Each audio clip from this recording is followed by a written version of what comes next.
Hello student, now we start your next topic of unit 4th viscosity. जो actually last topic में हमने किया भी था कि विस्कोसिटी क्या है, that is the transport of momentum. Okay, सबसे पहले कंसीडर कर लेते हैं हमारे पास जो गैस है मूव कर रही है, आपकी पैरेलल लेयर्स में मूव कर रही है गैस. आपके पास हम एक्सिस ले लेते हैं, X Y and Z axis आपने लिए हैं, और गैस की जो लेयर्स हैं कुछ एक्स जेड प्लेन के अलोंग ये मूव कर रही हैं. आपकी जो लेयर्स हैं वो एक्स जेड प्लेन के अलोंग मूव कर रही हैं आपके पास. ठीक है, इस तरह से. ठीक है, तो आपने लेयर्स ले लिए हैं गैस की मॉलिक्यूल्स की. ए बी लेयर, जैसे A B C D E F layers हम लेके चल रहे हैं, 3 लेयर्स लेके चल रहे हैं जो एक्स जो एक्स जेड जो प्लेन है उसके अलोंग मूव कर रही हैं. ठीक है, और इनके बीच में कुछ रिलेटिव मोशन भी चल रहा है लेयर्स के बीच में. हम यदि ये लेके चलें कि जो आपके पास लेयर बिल्कुल ओ एक्स से जो कांटेक्ट में होगी जो लेयर, उसकी जो वेलोसिटी है वो आपके पास क्या है, 0 है. और जैसे जैसे आपकी लेयर्स वाई के अलोंग अपवर्ड डायरेक्शन में जो लेयर्स आपके पास आ रही हैं उनकी वेलोसिटी जो है वेलोसिटी ग्रेडियंट के अलोंग बढ़ रही है. वेलोसिटी ग्रेडियंट हम लेके चल रहे हैं यहाँ पे D V by D Y, एक वेलोसिटी ग्रेडियंट लेके चल रहे हैं जिसके अलोंग आपके पास वाई के अलोंग वेलोसिटी जो है इंक्रीज़ होते जा रही है आपके पास. क्लियर है. अब यदि हम यहाँ पे लेयर लेके चल रहे हैं, 3 लेयर लेके चल रहे हैं हम यहाँ पे, A B C D and E F 3 layer लेके चल रहे हैं. हम ये लेके चलें कि जो लेयर्स हैं वो कुछ इस तरह से लिए हैं. जो ए बी लेयर है उसका जो ग्राउंड से डिस्टेंस है, ओ एक्स से जो डिस्टेंस है वो वाई चल रहा है आपका. ठीक है, और जो आपस में जो लेयर्स हैं उनके बीच में जो डिस्टेंस चल रहा है वो लैम्डा चल रहा है आपका.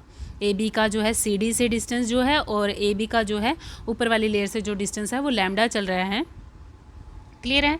और जो ए बी लेयर है आपके पास वो वी वेलोसिटी से मूव कर रही है, फॉरवर्ड डायरेक्शन में वी वेलोसिटी से मूव कर रही है. तो क्योंकि इनके बीच में रिलेटिव मोशन है लेयर्स के बीच में, तो जो अपवर्ड लेयर होगी वो लार्ज वेलोसिटी के साथ मूव करेगी. और वो लार्ज वेलोसिटी आपके पास कैसे आएगी, V plus velocity gradient D V by D Y, and साथ में वो डिस्टेंस कितना था उसके साथ मल्टीप्लाई हो जाएगा. तो ये इस वेलोसिटी के साथ अपवर्ड वाली जो लेयर है आपके पास इस वेलोसिटी के साथ मूव करेगी. सिमिलरली जो नीचे वाली लेयर है आपकी सी डी वो मूव करेगी V minus D V by D Y into में लैम्डा, इस वेलोसिटी के साथ मूव करेगी आपके पास यहाँ पे. क्लियर. ओके, क्योंकि अब हमने देख लिया कि जो यहाँ पे जो गैस की जो लेयर्स हैं वो डिफरेंट वेलोसिटीज़ से मूव कर रही हैं. दैट्स वाई कि जो डिफरेंट वेलोसिटीज़ से मूव कर रही हैं, इसका मतलब यहाँ पे जो ऊपर वाली लेयर है वो कुछ फोर्स लगाती है नीचे वाली लेयर पे कि वो आगे की तरफ ना बढ़े. उस फोर्स को ही बोलते हैं विस्कोसिटी. वही है आपके पास विस्कोसिटी की जो the gas above A B exert some force called the viscous force on the gas below it and it is called viscosity. उसको बोलते हैं विस्कोसिटी. अब हमें अकॉर्डिंग टू न्यूटन्स लॉ यदि बात करें कि जो विस्कस फोर्स है उसको कैसे लिखा जाता है, विस्कस फोर्स को हम लिखते हैं F is equal to minus eta D V by D Y, जिसके अलोंग आपकी वेलोसिटी चेंज हो रही है उसके अलोंग ग्रेडियंट लेते हैं एक्चुअली.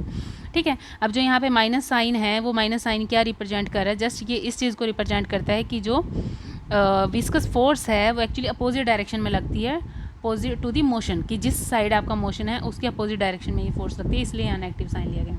अब यदि कहीं पे आपका ये नेगेटिव साइन स्किप भी हो जाता है तो उससे कंफ्यूज होने वाली बात नहीं है. हम जस्ट मैग्नीट्यूड की बात कर रहे हैं अभी यहाँ पे. ठीक है, तो इस चीज़ से कंफ्यूज मत हो जाना. क्लियर है. ईटा जो है यहाँ पे कोफिशिएंट ऑफ विस्कोसिटी चल रही है आपके पास, और जो विस्कोसिटी जो विस्कस फोर्स है वो कहाँ पे लगती है, always tangential to the point per unit area आपके एक्ट करती है टेंजेंशियल फोर्स. ये कुछ इस तरह से आती है. अब हमने मॉलिक्यूल्स की जो लेयर्स ली हैं A B C D E F, उनकी आपको वेलोसिटीज़ बता दी हैं किस तरह से हैं. तो यदि अब मोमेंटा की बात की जाए लेयर्स की, कि जो मोमेंटा जो लेयर्स का ट्रांसपोर्ट होता है मोमेंटा वो कितना होता है, उसकी यदि बात की जाए तो वो किस तरह से निकालेंगे, कुछ इस तरह से आएगा आपके पास. यदि मोमेंटा की बात कर ली जाए कि जो आपके पास ऊपर वाली जो लेयर है, if a molecule crossing the plane A B को, मतलब आपके पास 3 लेयर्स है ना, ये यहाँ पे 3 लेयर्स हैं आपके पास ये, तो यहाँ पे A B C D E F यही 3 लेयर्स चल रही हैं आपके पास. तो जो आपके पास ए बी लेयर्स जो है, if a molecule crossing the plane A B in the downward direction, मतलब ए बी लेयर्स को क्रॉस कर रहे हैं ये मॉलिक्यूल डाउनवर्ड डायरेक्शन में, तो उसके लिए मोमेंटम ट्रांसफ़र कितना होगा, इस लेयर के लिए वेलोसिटी क्या चल रही थी आपके पास, क्योंकि एक्चुअली आपका मोमेंटम होता है एम वी. ठीक है। v मतलब किस इस लेयर की वेलोसिटी कितनी है, इसको डाउनवर्ड जाना है ना, तो उसके लिए वेलोसिटी कितनी है आपको बताया था अभी। वेलोसिटी कितनी है, v plus D V by D Y lambda, यही थी। तो ट्रांसपोर्ट ऑफ मोमेंटा कितना आ जाएगा, यही आएगा आपके पास। सिमिलरली यदि हम मोमेंटा लें क्रॉस करने का अपवर्ड डायरेक्शन में, अपवर्ड डायरेक्शन के लिए ट्रांसपोर्ट ऑफ मोमेंटा क्या आ जाएगा, m इंटू में वेलोसिटी आ जाएगी आपके पास कि नीचे वाली लेयर की वेलोसिटी कितनी थी पर जाने के लिए, वो चीज़ आ जाएगी। तो total net transfer of momenta क्या होगा, अपवर्ड से जो नीचे आ रहे हैं और डाउनवर्ड से नीचे आ रहे हैं, तो ए बी की तरफ जो ये दोनों के मोमेंटा किस में ट्रांसफर होंगे, ए बी में जाएंगे दोनों मोमेंटस। तो ए बी लेयर में जो transfer net transfer of momenta हो रहा है वो आपके पास किस तरह से आ जाएगा, दोनों का डिफरेंस यहाँ दिए हम कर देते हैं। तो यहाँ से यदि डिफरेंस करते हैं कैंसिल आउट हो जाएगा एम वी आपका यहाँ से, तो ये वैल्यू आ जाएगी। क्लियर है, ये चीज़ मिल जाती है आपको। अब यदि हम ये लेके चलें कि जो ए बी के अलोंग जो है हम ये सिलेंडर की तरह ट्रीट करें उसे, क्लियर है, सिलेंडर की तरह यदि हम ट्रीट करें, इनका डिस्टेंस कितना था दो लेयर्स के बीच का लैम्डा, और उसकी लेंथ यदि 1 यूनिट लेंथ का यदि सिलेंडर लेके चलें, तो उस केस में हम देख लेते हैं कितने नंबर ऑफ मॉलिक्यूल्स हैं आपके यहाँ पे। To determine the number of molecules crossing the plane A B in the downward direction, consider कर लेते हैं unit area of the cross section of the layer A B का unit cross section area consider कर लेते हैं। तो volume जो होगा सिलेंडर का आपका, जो ये वो सिलेंडर लेके चल रहे हो, इसका वॉल्यूम क्या होगा, यदि लेंथ 1 ही लेके चल रहे हो और सॉरी यहाँ पे जो डायमीटर है इसका लैम्डा है, तो सिलेंडर का वॉल्यूम कितना आ जाएगा आपके पास, वॉल्यूम ऑफ सिलेंडर लैम्डा आ जाएगा। ठीक है, क्योंकि एरिया यूनिट एरिया ले, इसका एरिया जो लेके चल रहे हैं वो यूनिट एरिया लेके चल रहे हैं क्रॉस सेक्शन, तो इस केस में वॉल्यूम क्या आ जाएगा, एरिया इंटू लेंथ आ जाएगी ना आपके पास, तो यहाँ पे लैम्डा आ जाता है। ठीक है, अब नंबर ऑफ मॉलिक्यूल्स कितने हैं आपकी इस सिलेंडर में, n नंबर ऑफ मॉलिक्यूल्स थे पर यूनिट वॉल्यूम, तो आपके पास वॉल्यूम पता चल गया, तो n आपके पास नंबर ऑफ मॉलिक्यूल्स थे, तो यहाँ से number of molecules in cylinder कितने आ गए, n लैम्डा। ओके, अब ये n लैम्डा मॉलिक्यूल्स तो आपके यहाँ हैं, n लैम्डा मॉलिक्यूल्स इस कंप्लीट सिलेंडर में आपके पास n लैम्डा मॉलिक्यूल्स हैं, बट आप तीनों डायरेक्शंस लेके चल रहे हो। ये n लैम्डा मॉलिक्यूल्स आपके एक्स डायरेक्शन में भी मूव करेंगे, y में भी मूव करेंगे और z में भी मूव करेंगे। क्लियर है, मीन्स आपके पास एक पर्टिकुलर डायरेक्शन की यदि बात करें, y के अलोंग कितने मॉलिक्यूल्स मूव करेंगे, 1/3 मॉलिक्यूल्स y के अलोंग मूव करेंगे, तो 1/3 n लैम्डा आपके y के अलोंग मूव करेंगे। यहाँ पे क्लियर हुआ है यहाँ से कि हम y के अलोंग किस तरह से निकाला है हमने। ठीक है, ओके, अब ये मॉलिक्यूल्स y के अलोंग मूव कर रहे हैं। y के अलोंग भी दो डायरेक्शंस हैं, अपवर्ड भी मूव करेंगे और डाउनवर्ड भी मूव करेंगे। तो ये लेके चलें कि हाफ अपवर्ड मूव कर रहे हैं और हाफ ही डाउनवर्ड मूव कर रहे हैं, तो यहाँ से क्या आ जाएंगे, डाउनवर्ड के लिए और अपवर्ड के लिए आपके पास मॉलिक्यूल्स आ जाएंगे। 2 से डिवाइड करवा लेंगे तो 6 कोफिशिएंट नीचे आ जाता है आपका। ठीक है, अब यदि हम ये लेके चलें कि जो time taken by the molecule of the E F plane to cross the A B, जो मॉलिक्यूल्स को ई एफ प्लेन के मॉलिक्यूल्स को ए बी को क्रॉस करने में जो टाइम लग रहा है वो यदि लैम्डा बाय सी बार लग रहा है आपका, तो आपके पास नंबर ऑफ मॉलिक्यूल्स जो 1 सेकेंड में मिल रहे हैं आपको, 1 सेकेंड इन डाउनवर्ड डायरेक्शन में जो मिल रहे हैं आपको कितना मिलेंगे, नंबर ऑफ मॉलिक्यूल्स आपको कितने थे डाउनवर्ड डायरेक्शन में और 1 सेकेंड में आपको कितने मिलेंगे, तो उसके लिए इस टाइम से डिवाइड करवा देते हैं, तो ये आ जाएगा 1/6 n c बार। क्लियर है ये, okay. Same number of molecules आपके अपवर्ड डायरेक्शन में क्रॉस करेंगे ए बी प्लेन को। क्लियर है, तो टोटल मोमेंटम ट्रांसफ़र यदि आपको निकालना है पर यूनिट एरिया पर सेकेंड, तो कितना आ जाएगा आपके पास, आपने मोमेंटम ट्रांसफ़र एक लेयर के लिए निकाल लिया था कि कितना है आपके पास net transfer, A B layer को कितना नेट मोमेंटम ट्रांसफ़र होता है, नंबर ऑफ मॉलिक्यूल्स भी आपने निकाल लिया।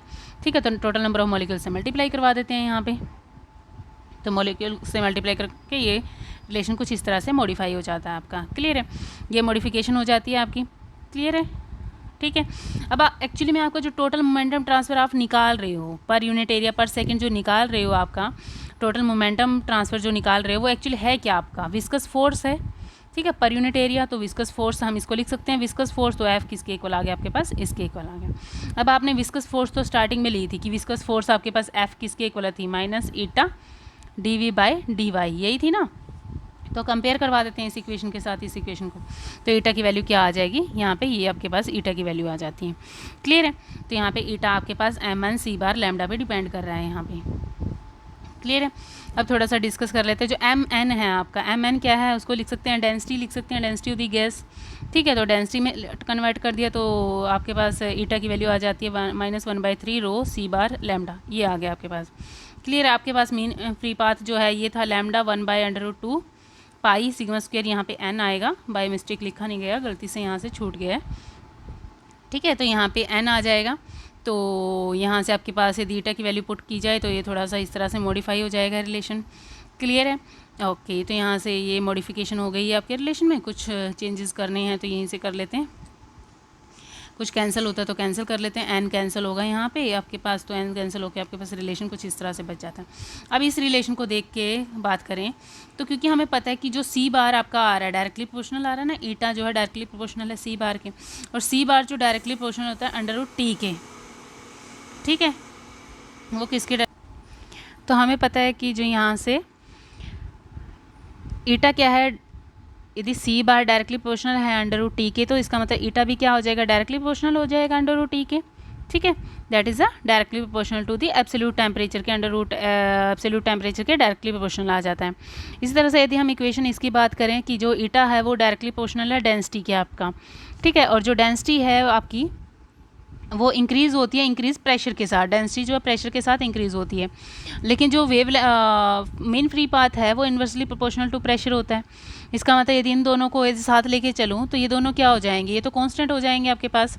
ठीक है, ये टर्म कांस्टेंट हो जाती है आपके पास रो इंटू लैम्डा। ठीक है, यदि ये कांस्टेंट होता है तो इसका मतलब यहाँ से ये रिमेन कांस्टेंट रहेगी, और आपके पास जो कोफिशिएंट ऑफ विस्कोसिटी जो ईटा चल रहा है वो इंडिपेंडेंट रहेगा टेम्परेचर से, सॉरी प्रेशर से, कि जो गिवन टेम्परेचर पे आप प्रेशर लेके चल रहे हो उससे इंडिपेंडेंट रहेगा, उसका कोई फ़र्क नहीं पड़ने वाला है यहाँ पे। ठीक है, अब एक चीज़ और, यदि इस इक्वेशन में आपको सी बार लैम्डा यदि कैलकुलेट करना है तो यहाँ से आपको डेंसिटी पता होनी चाहिए सबसे पहले। ठीक है, डेंसिटी पता होनी चाहिए, जो ईटा है वो हम एक्सपेरिमेंटली डिटरमाइन कर सकते हैं। एक्सपेरिमेंटली ईटा की वैल्यू फाइंड आउट कर लेते हैं और यहाँ से सी बार की और लैम्डा की वैल्यू हम फाइंड आउट कर लेंगे। क्लियर है ना? ओके, यहाँ तक किसी को कोई डाउट है तो बच्चे पूछ सकते हो, अदरवाइज़ एक बार कॉपी पेन लेके सॉल्व करना स्टार्ट करोगे तो क्लियर हो जाएगा क्या वैल्यूज़ आ रही हैं आपके पास। ठीक है, माइनस साइन से कंफ्यूज मत होना, कई जगह माइनस साइन स्किप हो गया है यहाँ पे, तो उससे कंफ्यूज मत होना। जस्ट हम मैग्नीट्यूड की बात कर रहे हैं कि वो किस पे डायरेक्टली डिपेंड कर रहा है, वो चीज़ मैंने पहले ही बताई थी कि माइनस जस्ट ये शो कर रहा है, डायरेक्शन को बता रहा है वो। ठीक है, और उसका कोई रोल नहीं है यहाँ पे इस टाइम पे। ठीक है, तो ओके, थैंक यू।